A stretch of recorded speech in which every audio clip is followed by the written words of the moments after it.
ये सबसे पहले तो मैं हमारे प्रधानमंत्री आदरणीय नरेंद्र मोदी जी का उनका मैं धन्यवाद करूंगा, क्योंकि ये उनकी सोच, उनके विश्वास, लोगों का उनके प्रति विश्वास की ये जीत है।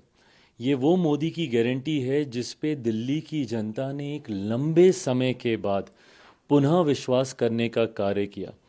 और इसका कारण भी है जिस तरीके से प्रधानमंत्री जी के नेतृत्व में पिछले 10 सालों में देश ने नई ऊंचाइयां हासिल की। गठबंधन का सहयोगी होने के नाते मैं भी कई जगहों पर प्रचार के लिए हम लोग गए, और उस वक्त भी मैंने इन्हीं बातों को कहा था कि जहां एक तरफ देश नई ऊंचाइयां हासिल कर रहा है, तो वहीं दिल्ली की हालत बद से बदतर होती जा रही है। ऐसे में मुझे लगता है लोगों के लिए वो चयन करना कठिन नहीं था। एक तरफ विकास का मॉडल था, दूसरी तरफ विनाश का मॉडल था। एक तरफ बढ़ता देश था, दूसरी तरफ दिल्ली जो कि बद से बदहाल होती जा रही थी। लोगों के बीच ये चुनाव करना आसान था और दिल्ली की जनता ने ये चुनाव किया। एक बड़ी आबादी दिल्ली में बिहार, यूपी से आने वाले लोगों की है। हम लोगों ने अपने अपने राज्यों में देखा है कि किस तरीके से डबल इंजन की सरकार का लाभ मिलता है। उत्तर प्रदेश में डबल इंजन की सरकार हो या हमारे बिहार में डबल इंजन की सरकार हो, दिल्ली की जनता ने भी इस बात को महसूस किया। और ख़ास तौर पर पूर्वांचल के लोग जो दिल्ली में रह रहे हैं, उनको इस बात का एहसास हुआ कि एक ऐसी सरकार जो सिर्फ बहाने बनाती है, और दूसरी तरफ एक डबल इंजन की सरकार जो तुरंत हम लोगों को लाभ देगी, हम लोगों की उम्मीदों पर खरा उतरेगी। इस सोच के साथ उन्होंने प्रधानमंत्री जी की सोच वाली सरकार को दिल्ली में चुनने का काम किया। दिल्ली भारत की राजधानी है, और इस राजधानी का वो मान सम्मान बरकरार रहे, इसके लिए ज़रूरी था कि दिल्ली में इस बार भारतीय जनता पार्टी की सरकार आए।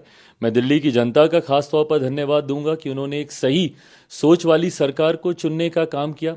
और आने वाले समय में ये विश्वास मैं दिलाता हूँ कि दिल्ली एक आदर्श राजधानी के तौर पर, एक मॉडल के तौर पर उभर कर आएगी। इस सोच के साथ अब हमारी सरकार यहाँ पर कार्य करेगी। जब आप अपनी बातों में ही विरोधाभास रखते हैं, आपको क्यों दिल्ली की जनता ने नए होने के बावजूद, कोई राजनीतिक परिचय ना होने के बावजूद, दिल्ली के लोग क्यों आपके साथ जुड़े? वो सोच के साथ जुड़े जो कि अन्ना जी के द्वारा दी गई थी। आप भ्रष्टाचार के खिलाफ आए थे, आप सादगी की बात करते थे, आप अपने हाथ में उन भ्रष्ट नेताओं की लिस्ट लेकर घूमते थे जिन्होंने भ्रष्टाचार किया। आज आप ही उन घोटालों में लिप्त हो गए। आज आप ही जेल गए हैं भ्रष्टाचार के आरोपों में।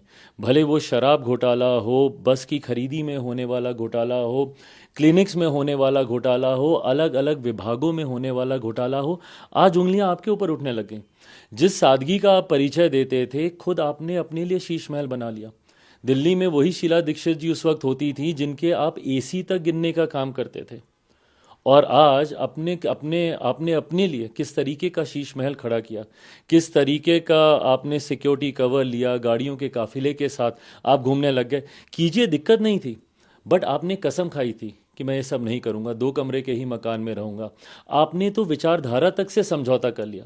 सबसे ज्यादा भ्रष्ट नेताओं की लिस्ट जिस पार्टी से थी वो कांग्रेस थी, उसके साथ आपने समझौता करके सरकार तक बना ली और गठबंधन में भी आ गए, और राष्ट्रीय स्तर पर एक साथ मंच साझा करते हुए इंडिया अलायंस की आपने घोषणा कर दी।